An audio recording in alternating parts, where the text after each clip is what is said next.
Moving on, we have House of Necrosis. A special forces team went missing in an old mansion. You were sent to discover why. So immediately I'm thinking, okay, another Resident Evil clone, cool, we like that. And the intro seems to confirm this. However, the game has one particular detail about it that really sets it apart from every other RE-like game that I've ever played. It's in the style of a mystery dungeon game. That means you're tasked with battling through multiple procedurally generated floors via grid and turn-based combat, battling deadly enemies, finding items, and leveling up all along the way. I admittedly was completely out of my element the first time I tried this, as I had no prior experience with the mystery dungeon games, but after having it explained to me, I actually started to get into it. That was until I got to the boss and accidentally got myself killed before even starting the fight because I didn't know what the hell I was doing. That's the one thing about roguelikes, man. I'll never get over having to start from zero again after making one dumb mistake. Still, I think it's pretty cool that they take the Resident Evil aesthetic and apply it to a game like this. If this seems like it's your kind of jam, I'd say check it out.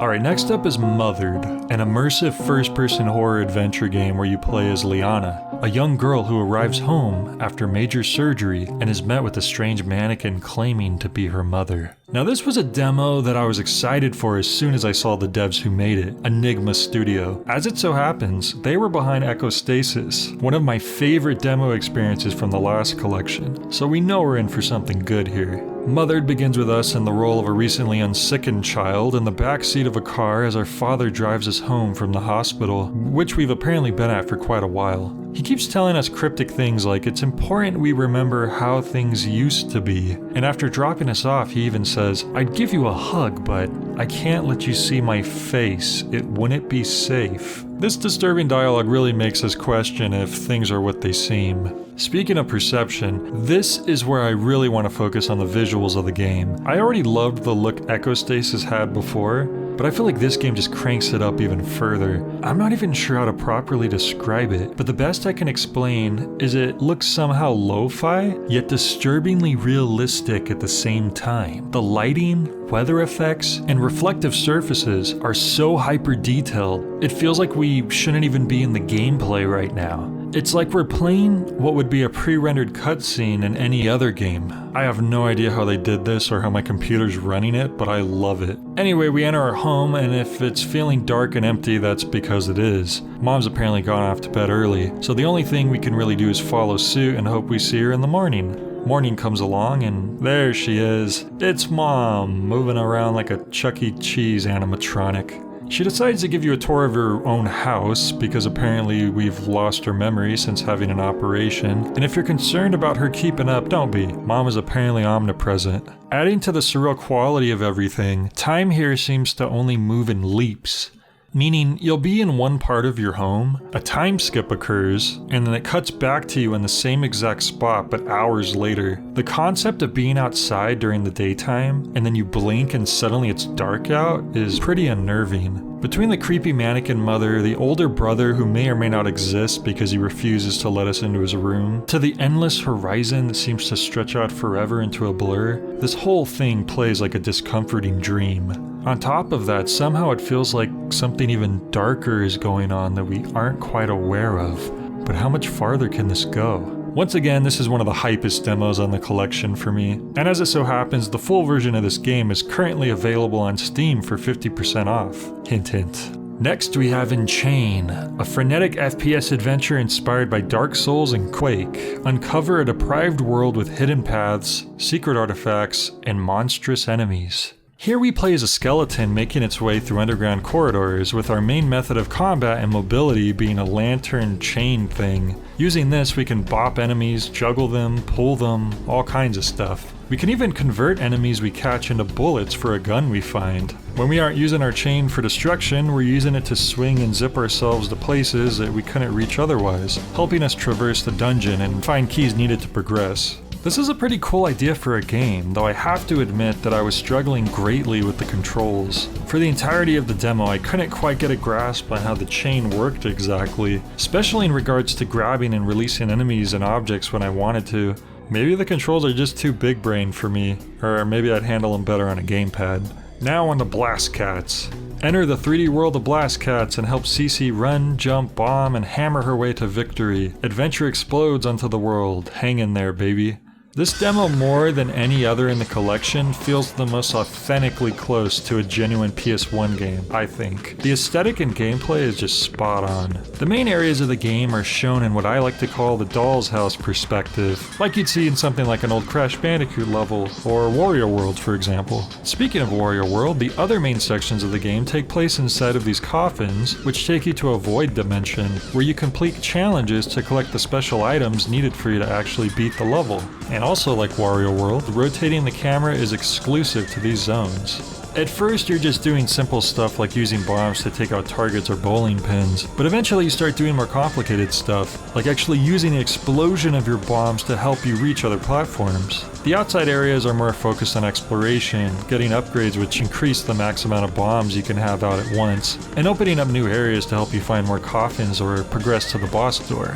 Speaking of the boss, it's some kind of sexy goat demon who keeps trying to get you to sign a waiver which basically lets them hit you with a pitchfork, and you have to keep denying it if they get too close to you. I was a bit confused at what was happening here at first, but it's a pretty fun fight once I got the hang of it. Buzzing on next is Benighted. After a tragedy destroys her hive, a bee is stranded in a hunter's trap during an intense thunderstorm. Meet friends and foes, discover treasures and traps, and traverse the dangerous caverns in this adventure. I really appreciate the extensive intro to this game. You see these hunters trying to capture what appears to be a torso squatch creature, but in doing so it inadvertently destroys a beehive which sends our protagonist into completely unknown territory. While this is technically a haunted PS1 demo, I can't help but compare this to an N64 Zelda game, if Link was a bee. But can Link hover for an extremely limited amount of time? Actually, I guess sometimes he can. We're essentially making our way through a dungeon, tossing items at antagonistic bugs, opening up pathways. It's Bee Zelda. Next we have Mortal Meal. You are dead, but your soul remains in an increasingly nightmarish world. Who were you? What will you uncover with the time you have left? Can you avoid the harvest of your soul? Well, like the game says, you start this game off dead already, with one goal in mind, figuring out who you are and how the heck you bit the bullet. The first thing you do in this game is pick up your own, still freshly warm heart, and give it to a dog to get it out of your way. Well, I'm hooked already. As you search for clues around town as to where your newly killed cadaver is, you occasionally find yourself chased by this ghastly, candle-holding figure who seems to have a taste for mortal souls. You don't seem to have any options to fight back, but you can run. This game has a nice mix of exploration, with amusing flavor texts and the occasional puzzle to keep things interesting. Like inside the PC repair shop where you have to analyze the posters around the store to find the answers to security questions. Imagine hiding your passwords for sensitive information inside of one of your posters. The supernatural events just seem to keep getting crazier as you go on. I'm genuinely curious to see where this goes in the full version. Now we're off to the Perlin Festival, a feverish adventure game inspired by surreal classics with an emphasis on random events. Do you miss LSD Dream Emulator? Have you ever wanted to play LSD Dream Emulator in a third-person perspective? Well, my friend, I think Perlin Festival is the demo for you. Choose a random door and you're off to one of the many different dimensions this world has in store for you. They're even labeled for you so you can remember which is which. Who could forget Haruport or Hissel? Seriously though, this is one of those games where the goal is basically just to walk around and take in the trippy atmosphere, rather than focusing on any specific goals. One thing I do like about this, as opposed to LSD Dream Emulator, is that you aren't booted out of the exploration at random moments, and you can take your time going back and forth between all the areas. Though these areas are quite huge, and sometimes you do wish you could move at a faster speed when exploring them. Give me that moped from North Star Courier, please. One thing I do really appreciate is that while most of the game seems to be formatted in the same third-person perspective, it occasionally changes things up by throwing you into an FPS mode instead, or even a top-down perspective. Remember when I said this game didn't really have a goal? Well, maybe it does. I managed to get this one guy to talk to me, but he refuses to get out of my way unless I give him something that I for the life of me could not find. Oh well, maybe in the full release. Gob. After a deep slumber, a trip to the vending machine spirals into an unintentional journey underground. Here we have another completely distinct demo, this time with some really awesome claymation style art, which I personally love. We play as what appears to be a humanoid porcupine in a sweater as they search around their extremely cluttered apartment for something to eat. This is one of those games where you have to find the right things to use with the other things in order to unlock more things, if that makes sense. I'll be honest, I was struggling hard with this game for a while, walking back and forth the two main areas of the home, with items that didn't really seem to be used with anything. It was only when I realized there was a couple control options I wasn't utilizing where I was finally able to make some progress, namely the ability to crawl, which allowed me to look under a table, and the ability to combine or pull apart items in each of my hands, as you can only carry two with you at a time. You might be saying, well Jay, why didn't you just look at the controls? Well, I did, but I didn't quite understand what I was looking at. Creative though. Anyway, once you do figure out what to do, this game is actually super fun, and it feels really rewarding to figure out where and how you're supposed to use each item that you came across. I'm really looking forward to the finished product. Alright, that was the final non-secret demo, which means now we can move on to the hidden ones. That's right, normally you'd have to do all kinds of crazy stuff to unlock these. I'm talking finding 4 quarters to win a crowbar out of a claw machine. I'm talking breaking escalators.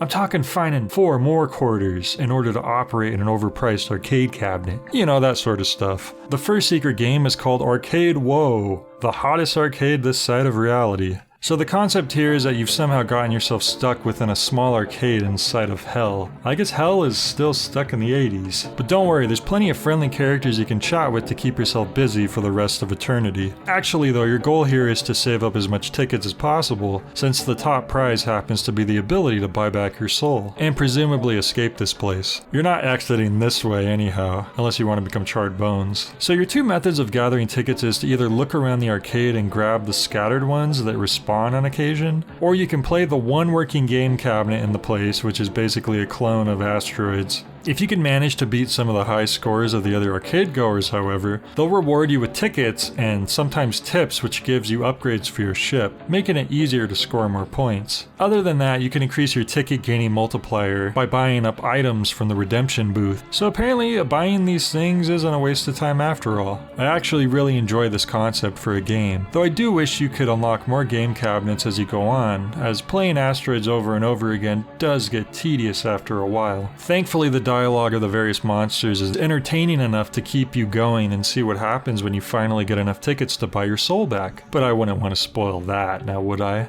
Alright, that just leaves one final secret game. Want to know how we unlock this one? Well, it involves fixing a boiler room, which frees up the pathway to the janitor's closet. But before we do that, we also have to find a remote control that's hidden by the secret of the endless staircase, which I honestly think I solved by complete chance and walking back and forth. But hey, whatever works, right? Anyway, with that, we finally unlock the last demo. Sauna 2000 Autumn Night Prelude. Now wait a second, I remember Sauna 2000 as one of the demos in the original Haunted PS1 demo disc from 2020. A really good one too. Is this like a newer version?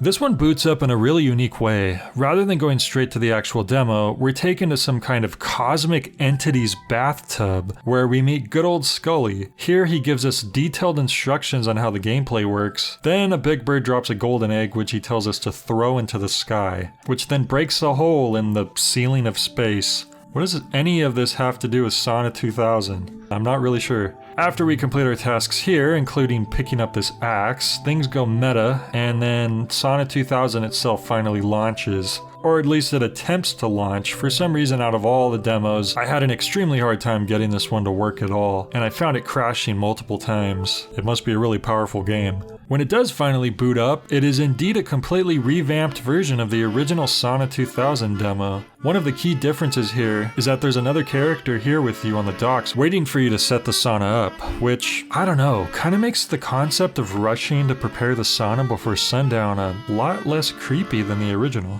I have to admit, I had kind of a rough time with this version of the game overall. They seem to have put more emphasis on physics in the new engine, which means simple things like chopping wood and sometimes even just opening doors can be a challenge. On top of this, there's a new time limit which ends the demo once it reaches 0, whether or not something interesting ever gets to happen. I actually restarted a couple times and tried to go as fast as I could after knowing what to do, and I still couldn't finish in time or get something cool to happen. This contrasts heavily with the original demo, where even if you don't finish setting up the sauna in time, crazy stuff still starts to occur, meaning you get to have an experience either way. I honestly don't get why they thought a strict timer was necessary for this version. I don't want to be too harsh on this, as I really enjoyed the first Sauna 2000, and I'm gonna keep an open mind for an eventual finished version of the game, but after all that build-up and even a special opening featuring Scully, this one was kind of a lackluster head-scratcher for me.